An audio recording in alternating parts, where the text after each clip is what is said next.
मां हीना अगनानी अवां सभिनी दर्शक मित्रनि जो हिन ख़ासि प्रोग्राम में हिकु दफ़ो वरी हार्दिक स्वागत कयां थी। दोस्तो, असांजे सिंधी समाज में केतिरा ई संत थी विया, केतिरा ई गुरु थी विया, जिन हिते भारत भूमि में जन्म वरितो, किन सिंध में बि जन्म वरितो, पर पोइ हिते हिंद में अची हिन पावन धरतीअ ते हुननि पंहिंजी सेवा कई ऐं सिंधी समाज खे हिकु नई राह ॾेखारी। वक़्त बि वक़्तु सिंधी समाज जी सुरक्षा बि कई। केतिरियूं ई कुरस्मूं कुरीतियूं असांजे समाज में हुयूं, जिन खे हुननि अची करे दूर कयो। हा दोस्तो, अॼु मां तव्हां सां ॻाल्हि करण वारी आहियां असांजे पूज्य संत स्वामी लीलाशाह जे बारे में। स्वामी लीलाशाह हिकु वॾा शर्मूर सिंधी समाज जा संत थी गुज़रिया आहिनि। हुननि जो जीवन तमामु सादगी भरियो हो।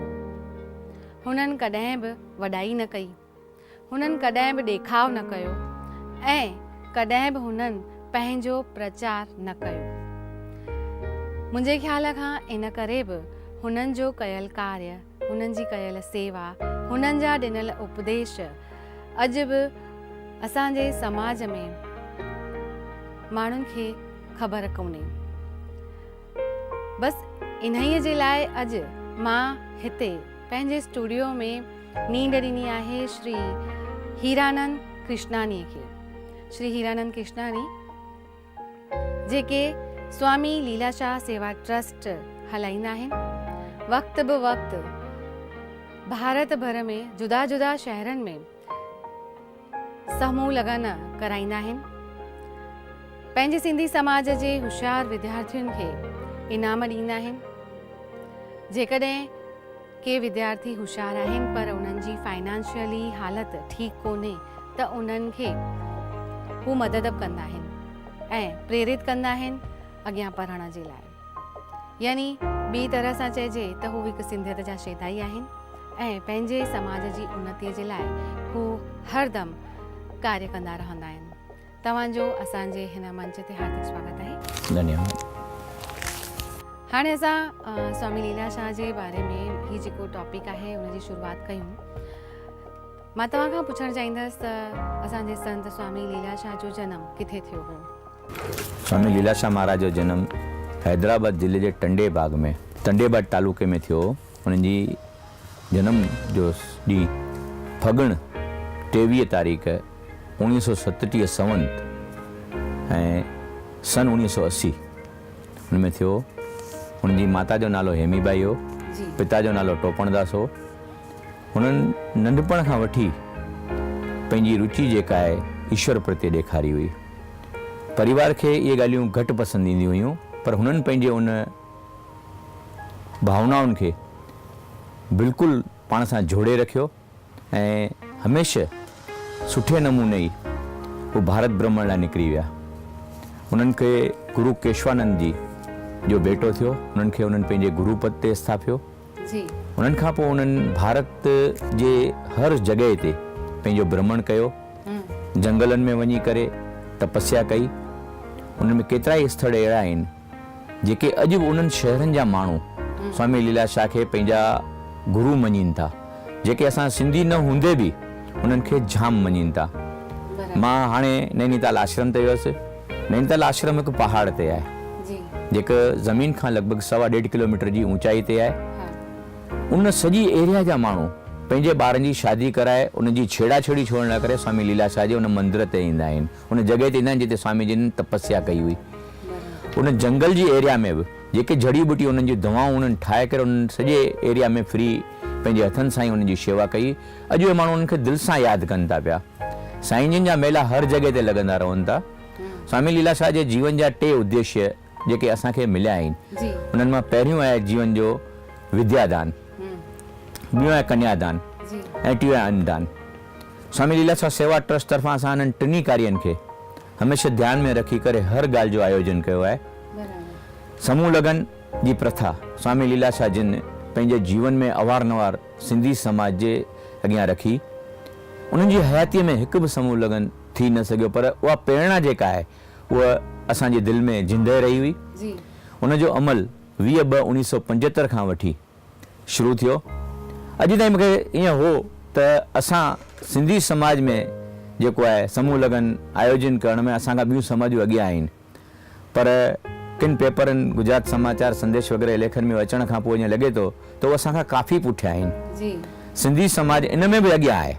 समूह लगन जो आयोजन करे, कुरिवाजनि खे बचण लाइ करे, ख़र्च घटाइण लाइ करे, पंहिंजे ॿारनि जी भलाई करण लाइ करे, अॼु उहो समूह लगन जे कार्यक्रम में हिकु ई मंच ते 30, 25, 50 शादी थीनि थियूं।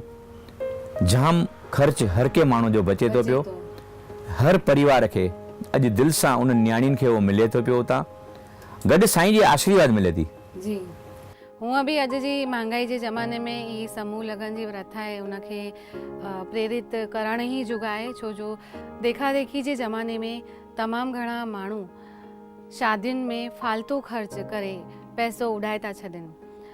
जीअं स्वामी लीलाशाह जी प्रेरणा हुई सिंधी समाज खे त समूह लगन करे पैसो बचायो वञे ऐं इहो ई पैसो ॿिए कंहिं सुठे कम में इस्तेमालु करणु घुरिजे। उहा ॻाल्हि बिल्कुलु सही आहे।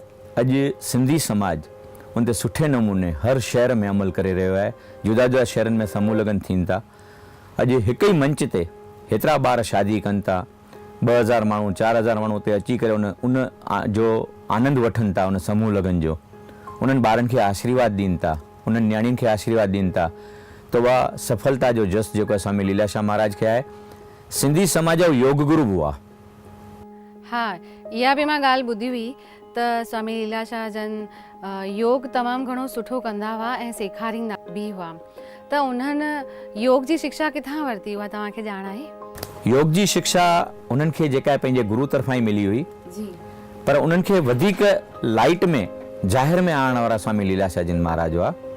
उन्हनि उहो योग गुरु तरीक़े पंहिंजो जेको खिताबु आहे सिंधी समाज जो उन्हनि खे मिलियो त उहे असांजा योग गुरु थी करे रहिया हुआ। अॼु उन्हनि जी प्रेरणा सां घणनि शहरनि में उन्हनि जा जेके आहिनि योग जा क्लास बि चालू आहिनि। अच्छा।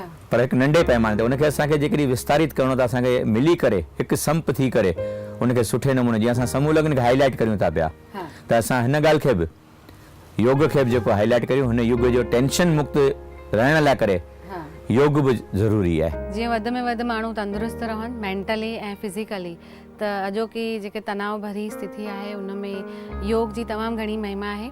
ऐं हाणे त सॼे वर्ल्ड में स्वीकार कयो वियो आहे त जेका भारत जी देन आहे योग, उहा हिकु मतिलबु कामयाबु मतिलबु चइजे कि हिकु तरीक़ो आहे पाण खे तनाव मुक्त ऐं तंदुरुस्त रखण जो।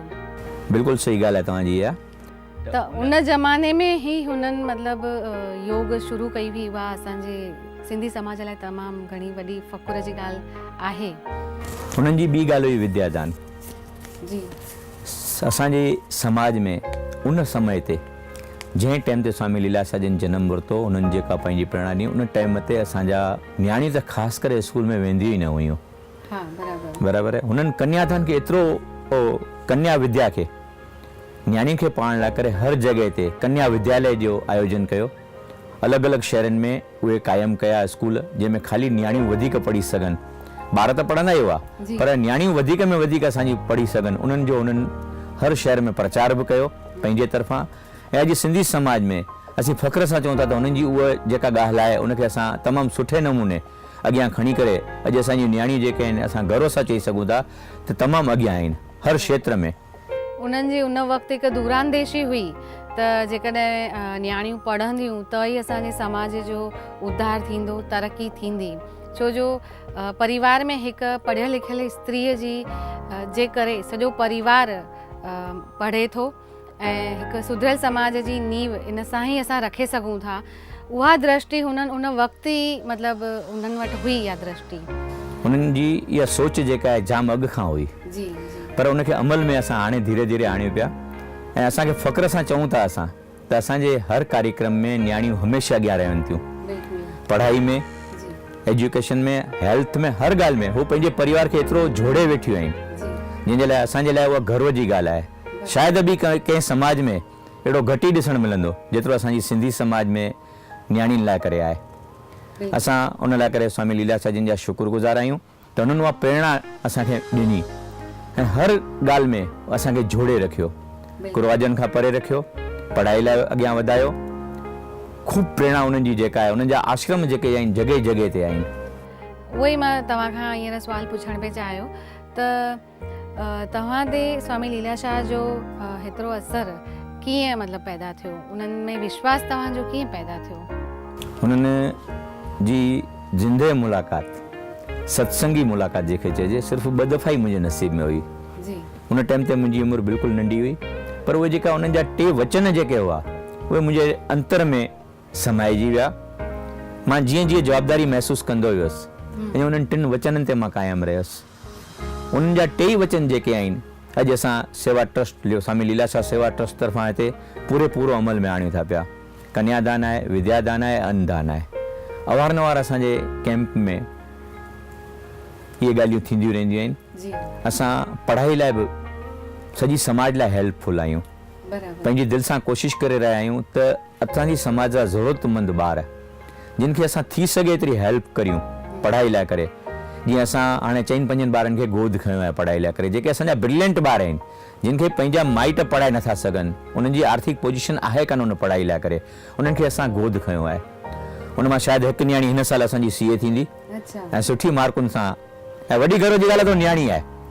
साईं जिन जो वचन जेको पहिरीं खां वठी आहे त भई कन्या सॼो ध्यानु जेको असांजे घर खे परिवार खे संभालण लाइ करे, जेके नियाणियूं जेका महिनत कनि थियूं, शायदि असां मर्द एतिरी महिनत नथा करे सघूं।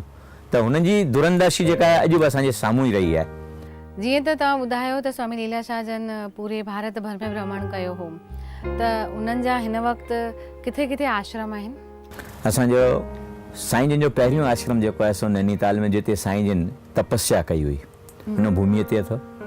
उन खां पोइ आदिपुर में, जिते साईं जिन अवारनवार पंहिंजो जेको आहे प्रवास कयो, उते रहिया हुआ ख़ूब। उते बि उन्हनि जो साईं जिन जो ज़बरदस्त आश्रम आहे, जिते हर साल मेलो लॻंदो आहे। उन खां पोइ समूह शादियूं थींदियूं आहिनि, 2 ॻाल्हियूं गॾु थींदियूं आहिनि। उहे ॾियारीअ खां पोइ 8, 9 ऐं 10 माना कतीअ जे 8, 9 ऐं 10 ते इहे 2 ॻाल्हियूं उते थींदियूं आहिनि, जिते लॻभॻि लाखों माण्हू उते ईंदा आहिनि। उते सैकड़ों रूम ठहियल आहिनि। साईं जिन जो मंदिर आहे, साईं जिन जी समाधि आहे। उहा जॻह एतिरी पवित्र जॻह आहे, असां दिलि सां का बि प्रार्थना उते वञी करे करियूं था त उहो ज़रूरु हुनजे नज़र में अचे थी पई। ऐं हुननि जी हिकु आश्रम जेको आहे हाणे कुडाल में नओं ठाहियो आहे, उते 30 एकड़ ज़मीन में, शायदि विश्व जो अहिड़ो पहिरियों आश्रम जेको हूंदो, मूंखे ईअं लॻे थो 1 मैन शो, जंहिंखे कंहिं बि 1 रुपयो कंहिंखां बि न वठी करे उन्हनि जे हिकु श्रद्धालु भक्त आश्रम ठाहियो आहे, जंहिंमें रहण लाइ करे 90 रूम आहिनि। हर रूम में थधो गरम पाणी आहे, 24 कलाक रसोई चालू रहे थी, चांहि पाणी जो आयोजन आहे। साईं जिन जो ज़बरदस्त मंदिर आहे ऐं सॼो उहो बाग़ीचो रत्नागिरी हाफूस जो सॼो ठहियलु आहे। उन्हनि जो गुरु पूर्णिमा ते जेके बि भक्त हुते वेंदा आहिनि, उन्हनि खे प्रसादी तरीक़े अंबनि जा टोकरा ॿधी करे ॾींदा आहिनि। ऐं हर जॻह ते साईं जिन जी नाले जी धर्मशालाऊं, गुजरात जो अहिड़ो को शहर या भारत जो अहिड़ो शहर न हुजे जिते सिंधी वसंदा हुजनि और त उन्हनि जे नाले जी धर्मशाला न हुजे। हर जॻह ते नंढी वॾी उहा धर्मशाला बि ठहियलु आहे, जिते लाभ भावर वठी सघनि था, रही सघनि था। उन्हनि जो संदेशो जेको आहे हर माण्हू ताईं पहुचे, अहिड़ी उन्हनि जा जेके श्रद्धालु आहिनि पूरी कोशिशि कनि था, बिना लोभ ऐं लालच जे। स्वामी लीलाशाह जा आश्रम जेके अथव, मां पहिरीं बि चयो त भारत जे हर शहर में जिते सिंधी वसनि था पिया, उते हर शहर में नंढा या वॾा आश्रम आहिनि। उन जा मुख्य आश्रम मां तव्हांखे ॿुधाया, हिकु आदिपुर आहे, हिकु नैनीताल आहे, हिकु कुडाल आहे, हिकु हाणे अहमदाबाद जेको ठहियो आहे आश्रम साईं जिन जो। भले धर्मशाला आहे पर साईं जो आश्रम ई आहे उहो। उते साईं जी प्रेरणा रूप हर कार्य थींदा रहंदा आहिनि ऐं सभु उनजो लाभ वठी सघनि था। चयो वेंदो आहे त स्वामी लीलाशाह देह रूप में असां सां गॾु कोन्हनि, पर सूक्ष्म रूप में हू असां सां गॾु ई आहिनि, असांजी रहनुमाई कंदा रहंदा आहिनि। छा तव्हांखे कॾहिं अहिड़ो कोई चमत्कार या उन्हनि जो तव्हांजे आसपास हुअण जो अहसासु तव्हांखे कॾहिं महसूसु थियो? बिल्कुलु थियो आहे। मां अहमदाबाद जे असांजे स्वामी लीलाशाह सेवा ट्रस्ट जे स्थान जी मां तव्हां सां ॻाल्हि करियां त असांजे जेके उते चौकीदार रहनि था, जेके 24 कलाक उते हूंदा आहिनि, उन्हनि जो इहो चवणु आहे त असां सूक्ष्म रूप ते हिकु सफ़ेद कपिड़नि वारो अवारनवार हमरा ॾिठो आहे इन जॻह में राउंड हणंदे, हिन जी रक्षा कंदे। अच्छा। हिते जॾहिं सॼी अहमदाबाद पाणी पाणी थी वई, लॻभॻि हिकु ई ॾींहं में 20-22 इंच बरसाति पई हुई, उन टाइम ते सीमेंट जूं 700 गुणियूं ॿार खुले मैदान में पहले सिर्फ़ु सनी कपिड़े सां ढकियल हुयूं। ऐं मां उन्हनि जो चमत्कार ई चवां थो त 600 ई गुणियूं सलामत रही हुयूं सीमेंट जूं, कंहिंखे बि आंच न आई। सॼो असांजो भोंयरो जेको अंडरग्राउंड जेको ठहियल आहे उहो सॼो पाणी सां बिल्कुलु भरिजी वियो, पर उहो ॿाहिरि पियल सीमेंट 600 गुणियूं, जंहिंजी क़ीमत अॼोकी तारीख़ जी क़ीमत 4 लख खां 5 लख थिए थी, पर उनखे बिल्कुलु आंच न आई। उहो उन्हनि जो जिंदह चमत्कार आहे। ऐं मुंहिंजे जीवन में त उन्हनि काफ़ी चमत्कार ॾिना आहिनि। असांजे समूह लगन जे कार्यक्रमनि में एतिरा चमत्कार असां उन्हनि जा ॾिठा आहिनि, जे उनजी हाज़िरी असां हमेशह महसूसु कयो त असां सां गॾु ई आहिनि, असां सां गॾु सूक्ष्म रूप में उनजी प्रेरणा, उनजो आशीर्वाद असां गॾु ई रहियो आहे। बराबर। हिकिड़ो किस्सो जेको तव्हां मूंखे पहिरीं ॿुधायो हो उहो असांजे दर्शक मित्रनि खे ॿुधाईंदा। जयपुर में स्वामी लीलाशाह तरफ़ां हर साल 2001 खां वठी अॼु ताईं समूह लगन थींदा आहिनि। उन समूह लगन में हिकु टाइम ते 2007 या 2008 जी ॻाल्हि अथव, चइनी पासे ज़बरदस्त बरसाति हुई। 57 शादियूं उन टाइम ते हुयूं, माना 114 पार्टियूं, 57 छोकिरा, 57 न्याणियूं, 10-12 हज़ार जी पब्लिक जी हाज़िरी जी उमेदु असांजी। ऐं सॼो जयपुर, सॼो सौराष्ट्र सम्झो पाणी पाणी लॻो पियो। असां ख़ुदि सोच में हुआसीं, पर उन जॻह ते साईं जिन पाण अॻे रहंदा हुआ। सत्संग मां उनजो उन भूमीअ ते ई ॿुधो हो, जयपुर जी उन भूमीअ ते ई, त जेके उन गादीअ खे संभालींदा उन टाइम ते उन जॻह खे, उन्हनि असांखे चयो त भई तव्हां छो पिया चिंता करियो, साईं जिन हाज़िरी आहिनि, उन्हनि जो कमु आहे, तव्हांजो कमु कान्हे, तव्हां टेंशन मुक्त थी वञो, बिल्कुलु उन्हनि खे करिणो आहे। ऐं असां उहो चमत्कार ॿिए ॾींहुं ॾिठोसीं। सॼो ॾींहुं जयपुर में प्रॉपर आसे पासे में जाम बरसाति हूंदे, पर प्रॉपर जयपुर में समूह लगन जे ॾींहुं 1 इंच 1 टीपो बरसाति न पियो। बिल्कुलु सभु जंहिंजियूं रवानी थी वयूं, सिर्फ़ु हिकु जंहिं बाक़ी हुई वञण जी। उन टाइम ते असां को बि प्रसंग कंदा आहियूं त छेले झूलेलाल जो पलो पाए करे असां छंडा आणंदा आहियूं पाणीअ जा, त उहो सम्झो उन बरसाति जा असांजे छंडा आया, सम्झो पलो ई पातो साईं जिन। पर हिकु उहो ई ॾींहुं जेको जयपुर लाइ करे बिल्कुलु उन्हनि ख़ाली छॾे ॾिनो, सुख शांतीअ सां उहे नियाणियूं पढ़ी करे पंहिंजे घर वयूं। अॼु मां गर्व सां चई सघां थो, जयपुर में 600-650 न्याणी जी शादी असां कराई आहे, प्रॉपर जयपुर में। अलॻि अलॻि शहरनि जी ॻाल्हि कान था करियूं। अॼु ताईं उते डाइवर्स जो हिकु केस खां सवाइ ॿियो केस को आयो ई कान्हे। इहो बि हिकु रेकॉर्ड हूंदो। मां अॼु जाम ॿुधां पियो, एजुकेशन जे हिसाब सां, ॿियनि ॻाल्हियुनि जे हिसाब सां, मानसिक अभिमान जे हिसाब सां, त ॿिनि ॿारनि जे विच में जल्दी जल्दी तनाव अची थो वञे शादीशुदा, छो जो जेसिताईं हिक ॿिए जी ॻाल्हियुनि ते सम्झी सघनि, महसूसु करे सघनि जीवन साथी छा आहे।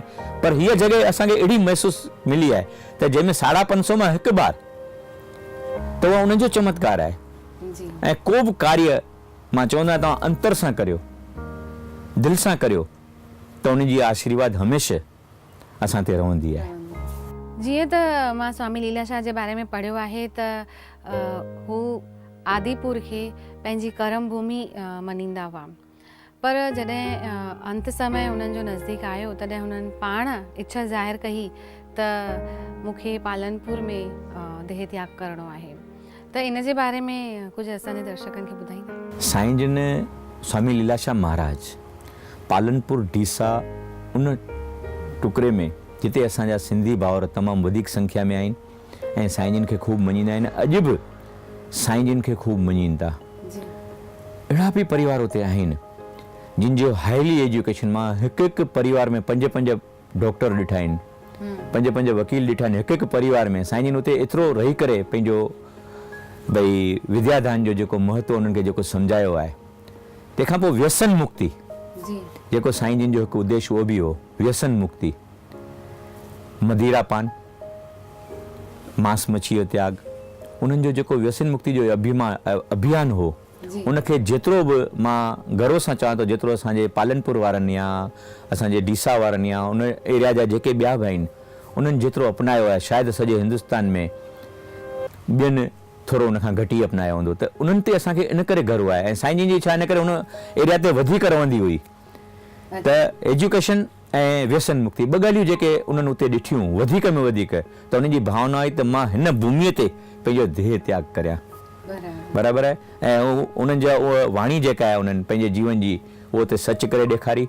पालनपुर में ई साईं जिन जो देह त्याग कयो पाण। ऐं उन्हनि पंहिंजी इच्छा जेका आहे आदिपुर जी जेका भूमि हुई उन ते पंहिंजी ॾेखारी ऐं असां जा जेके उन टाइम ते जेका वॾा हुआ उन्हनि सभिनी साईं जिन खे आदिपुर में ई समाधि ॾिनी। अॼु जेको भव्य जॻह उहा ठहियलु आहे जिते हर साल मेलो लॻंदो रहंदो आहे, हर साल कार्यक्रम थींदा रहंदा आहिनि, उहो साईं जिन जी इच्छा जे अनुसार ई कयो वियो। बराबरि। उन्हनि जे मुताबिक़ असां सिंधी समाज खे कहिड़ियूं ॻाल्हियूं अपनाइणु घुरिजनि ऐं कहिड़ियूं ॻाल्हियूं छॾणु घुरिजनि उन ते रोशनी विझंदा। साईं जिन जो जीवन तमामु हिकु स्पष्ट जीवन आहे, स्पष्ट विचारधारा आहे, जंहिंमें कोई किथे बि का ॻाल्हि लिकियल कान्हे, तमामु खुले दिलि सां चयो वियो आहे। जे मां तव्हांखे हींअर ॿुधायो व्यसन मुक्ति हिकु उद्देश्य आहे उन्हनि जो, बराबरि आहे। एजुकेशन माना पढ़ाई हिकु उद्देश्य आहे उन्हनि जो। त उन्हनि जो खुला वीचारधारा आहे। तव्हां पंहिंजे जीवन में जेतिरो बि नम्रता सां सचाई सां ऐं जेतिरो तव्हां ॿियनि जे लाइ जीअंदा एतिरो ई तव्हांजो जीवन तमामु बेस्ट नमूने सुठे नमूने हलंदो। छा पंहिंजे लाइ हर को जीए थो, कुझु टाइम असांखे समाज लाइ पंहिंजे भाउरनि लाइ ज़रूरतमंद भाउरनि लाइ बि जीअणो आहे, उन्हनि लाइ बि थोरो टाइम असांखे ॾियणो आहे। परिवार सां त हर को जुड़ियल आहे, दुख हुजे सुख हुजे असां हिक ॿिए जे कम में अचूं ई था, पर जे समाज जे कम में अचूं उहो जीवन ई सफल जीवन आहे। इहे साईं जिन जा स्पष्ट वचन आहिनि। तव्हां असांखे स्वामी लीलाशाह जे जीवन जे बारे में ॿुधायो, उन्हनि जे उपदेश जे बारे में असांखे वाक़िफ़ करायो। जीअं तव्हां ॿुधायो त व्यसन मुक्ति यानी कि को बि व्यसन इंसान जे लाइ ख़तरे रूप आहे। ॿियो इम्पोर्टेंस ऑफ एजुकेशन, टियों सादगी सां जीवन जीअणु ऐं पंहिंजे समाज जे लाइ कुझु न कुझु सेवा जो कार्य हरदम कंदो रहणु। मूंखे लॻे थो त असांजे दर्शक मित्रनि खे बि इहे ॻाल्हियूं तमामु घणियूं पसंदि आयूं हूंदियूं ऐं उहे बि हाणे इहा राह अपनाईंदा। तव्हां असांजे मंच ते आया ऐं स्वामी लीलाशाह जे बारे में असांखे तव्हां ॼाण ॾिनी, तव्हांजा तमामु घणा शुक्राना। तव्हांजो आभार, तव्हां असांखे ॿुधो, साईं जिन लाइ ॿ वचन ॻाल्हाइण जो तव्हां मौक़ो ॾिनो, उन लाइ तव्हांजो धन्यवाद। जय राम जी। दर्शक मित्रो, हींअर वक़्तु थियो आहे मोकिलाइण जो। वरी गॾिजंदासीं अहिड़े ई कंहिं ख़ासि प्रोग्राम में। तेसिताईं ॾिसंदा रहिजो सिंधी टीवी।